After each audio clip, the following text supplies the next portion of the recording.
Like, yeah, you know what I'm saying? Like, I'm only 6 feet, 160, 170, grade 250, 240. You gotta second guess that. Yeah. They're like, they'll size you up. I think I can still mix you. Decision. You don't have insurance. It was good. When the world started going wrong. My money is not on Pete. I just want to say that. Me and Ray used to catch the most epic shadow boxing after practice. We did. Me and Pete always shadow box, bro. We always used to argue. I won. No, I won. Bro. Roll back the tape. Roll back the tape. Yo, low key. Wait. 2010. Dang, bro. We've been down since 8 years, man. Since freshman year in high school. Oh man, over 10. I've been giving him trouble, man. So how come he's never found a good barber yet? You can't find the clippers big enough for that Scott. You gotta find some clippers to scorch that mountain, boy. I done told about 1,000 jokes about Pete. I've been at every family barbecue in there. He has, man. I can't even front. Oh man, this is beautiful. I pull up to the barbecues, man. That's my people. I told him, I was like, you got to go to a black barber, dog. Like, don't be charitable with your hairline. You only get one. It don't grow. It don't come back. It don't come back if it don't come back. Once you push that back, You end up like Stephen A. Smith. Oh man. But nah, man. Before we got on that whole tangent, the reason why I brought up Earl Thomas is I just want to know. Is it good that players are calling people out and using their platforms to call out their teams, to call out their media? Or, is it a culture that we don't want in football? It's good because you gotta. If you don't shine some light on it, man, it's like slave ownership, man. Like they This guy always makes that comparison. They're giving these athletes millions of dollars. Which is cool, they put in the work for it, they're risking their lives and stuff, but and they make ticket sales, but then you try to control them even more when really they're the ones making you the money. Yeah. But then you try to go put all these restrictions on them or do this or don't say this, and some of it's like, hey man, you work for us, we have a brand reputation. Some of it's like you want to just control. Control. You lobbying. Yeah. Exactly. It's a lobbyism. So I think it's good because it spreads for people to speak up on things that need to be spoken up about. Yeah. If the players start just shooting stuff around, whatever, that's players who want to complain. But it'll, in a good way, it could spread, and it's contagious. Think about LeBron. News go around LeBron dropped 50 or 150 mil cash on the school, right? Yeah. I feel like since that happened, I've seen so many artists, celebrities start donating money.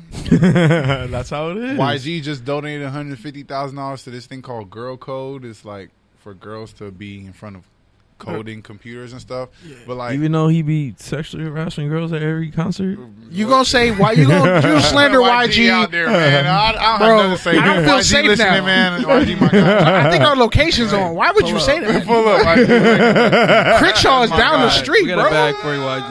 But Pete speaks for himself and only himself. Yeah, Derrick Rose. I'm just saying, you pulling girls' titties out. Be quiet, Pete. It's just ironic. They wanted their titty pulled out. Don't get me too, right? You go to a YG show. Let's not get into this tangent because me and Brian was talking about this earlier about how two-parter about all this weird. Was it Rich Einstein, and then they trying to get Russell Simmons, and they just trying to get people now. Well, Russell Simmons ain't that surprising. He actually his accuser was proven wrong. He nobody won. said anything. He won the case. Jamie Foxx but I feel like his was believable though. He got full consent off of a bunch of people. But that's the problem. And if it's believable, anybody can get clipped. It's dangerous. That's what I'm saying. How can you say it's believable? If you look at the girl, you should be like, I'll believe it. You got to know people's history. She ran that up. You know what I mean? But come on, man. Like Brian's was saying, it's vibes, right? Hey, so you just crazy feel thing is a too, person's vibe. When you got millions of dollars and everybody knows it because your information is public, man, you got so many targets. For sure. Those targets are beautiful targets. Just ask Blake Griffin. Just ask Blake Griffin. Those targets are beautiful. Ask all these NFL players. rants. It ain't about the money. And he got the same baby mama as Matt Leinart. That's crazy. Wait, Blake Griffin? What? Yeah, him and Matt Leinart have the same baby mama. I'm disgusted, but I mean that's an Oklahoma. Hey, she ran a check. She broke the lottery. She's winning, but like Right. really, bro? She's getting 200 from business. You got Blake? Matt Hey, Leinert's that's chick? a business. Business is booming. I got something to say, but Go ahead, say I it. don't know if this show's Speak it. edited. Go ahead, go for it. It's Bro, I was we've gonna say said pussy so is Go for it. blasphemous Just go ahead shit. and say it. Pussy is power. She's using Oh, her that's power. it? I mean, Hey, that's it? It's Come on. overpowered. We knew that in 2008. You just breeding babies just to get a check? Yeah, man. Disgusting. Is that the LA thing to do, or is that just the sports? Either that or The be an scummy Instagram sports- model. How do you? There's How some you a broke professional? Instagram models. How you a professional athlete and you got the same baby mama as somebody else? I would not have millions of dollars and have the same baby Right, mama yeah. of another Yeah, athlete. so many places you can go and find beautiful women. Come on, Go to the get out of Bahamas. LA. Everyone wants to. The same hoes Right. is in LA, and that's why the same hoes getting the same cases. And In New York, they go to the Dominican Republic and come back. But they know what they In LA, doing. they go to Mexico. They know what they doing. They know where to go. they know exactly. That's They why know how to hunt. they're evolved. That's why they was at the mansion at 3 a.m. It's crazy. Though. That's why they was in a Rolls Royce. You know, Yeah. I don't know. I saw some. I feel like it's a setup sometimes, you know, because sometimes athletes, you know, I've seen it from college, Right. high school. Like I've seen college athletes get set up. like Get groupies. We've seen the groupies, like around. Like you pull up at a club, and the basketball team, like, yo, what are y'all girls doing? Y'all don't act like that in class. Maggie, I just Maggie? seen you. Hey, what do you? So how do why you spot that out? Like, how do you deal with that? Like, I mean, I can't even understand that. Is it they kind of gaming? get a rep. Like girls kind of get a reputation, kind of a little bit. You know who's who. You know who go. You know who don't go. The thing is, I look at it like, man, I feel like sometimes girls do that because they feel like they might be the one to get to switch it up on them. Yeah. And then some of them just don't even, I don't know what they be thinking. The guy the whole time thinking like, well, this is going to be an alley-oop. Well, I feel like you have that even in high school. You know, the girls that are always around the High school, athletes for whatever reason. Yeah. Do you think it's like that some culture. dudes being game goofy, or is it just like it's just in our DNA? Seeing your DNA, man. You see a plate of food, man, you take a bite. Nah, it should be like it be Come on. most of it be serious. Most of it be serious relationships. It's just that like you 4 years out of college, you might have one relationship. Share this with your girl. You know? You got a This girl. is JK, she not listening. If you got a girl and she go to a different college, that's not your girl. Dog. I have nothing to say, man. Don't get this man in trouble. What's wrong with you?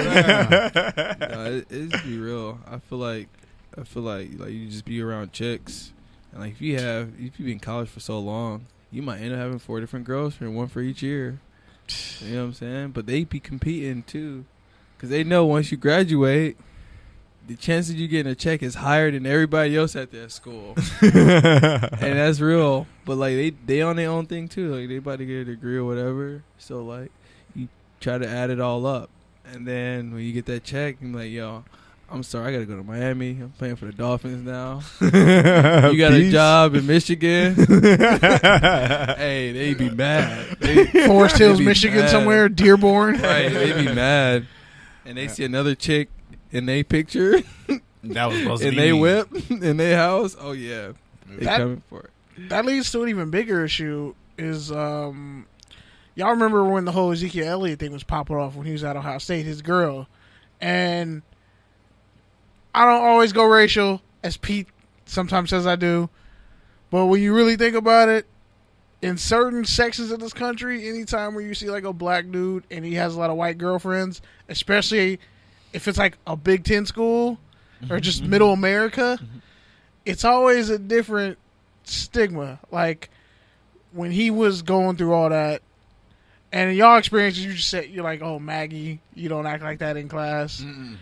And you were from like being from Georgia and you being from IE, like, was there a difference in terms of like how you were received as a black athlete over there compared to here, and also how you viewed women over here and why you were out there?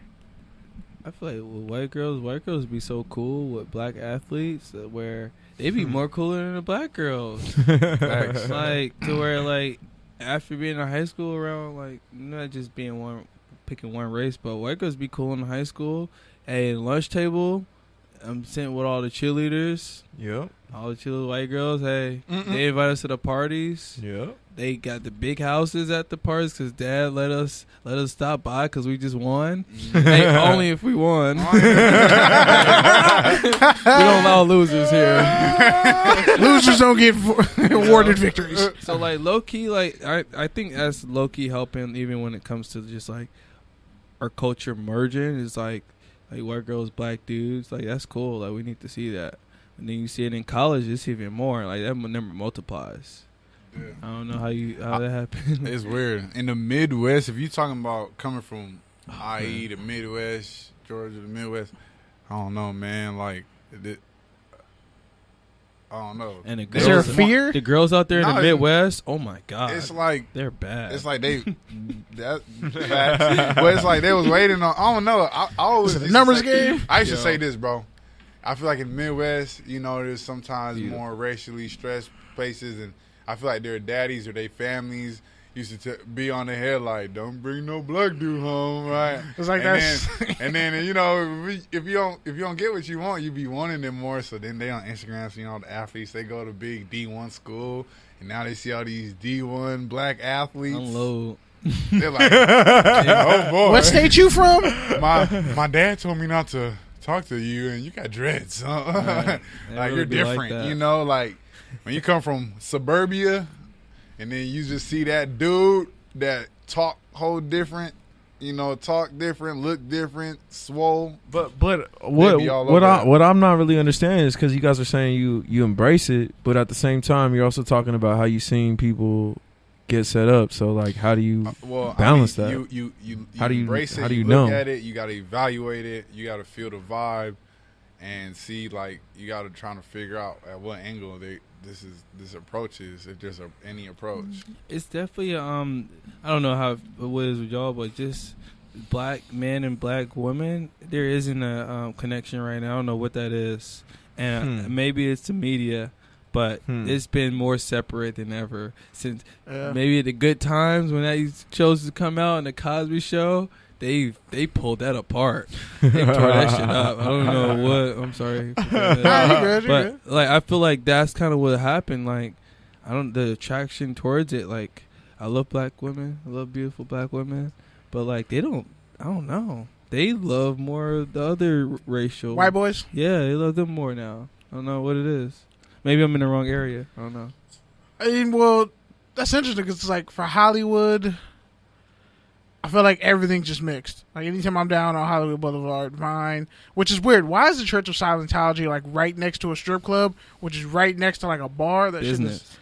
It creeps me out. They have their own channel and everything. I'm like, real estate. That's boss. That's boss. But yeah. As far as just marketing, zoning. Yeah.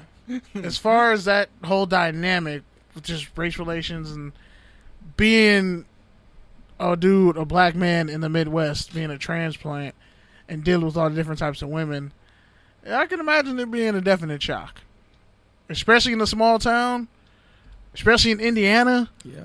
Like Indiana's the birthplace of the Klan. Yeah. So it's like there's an energy there in certain pockets. That's where I was kind of going because like in Indiana and Bloomington, that's where they was, and so that's why I felt like people, like the girls out there, was like, "Oh, black dudes, like we don't like these guys." It's Bible Belt. But like but yeah, you do gotta avoid that because you don't want to get took home for Sunday dinner. in the wrong city. You gotta do your research, man. That last macaroni and cheese salad, like, dog, I gotta die with a dry mouth. What's wrong? What's that movie called? Deliverance. That shit is real. All right, man. You ready to close it out?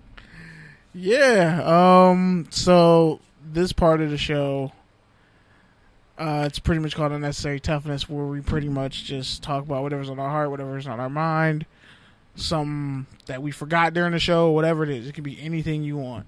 It's your time. Uninterrupted. We mute everybody else's mics. So Who wants to go first?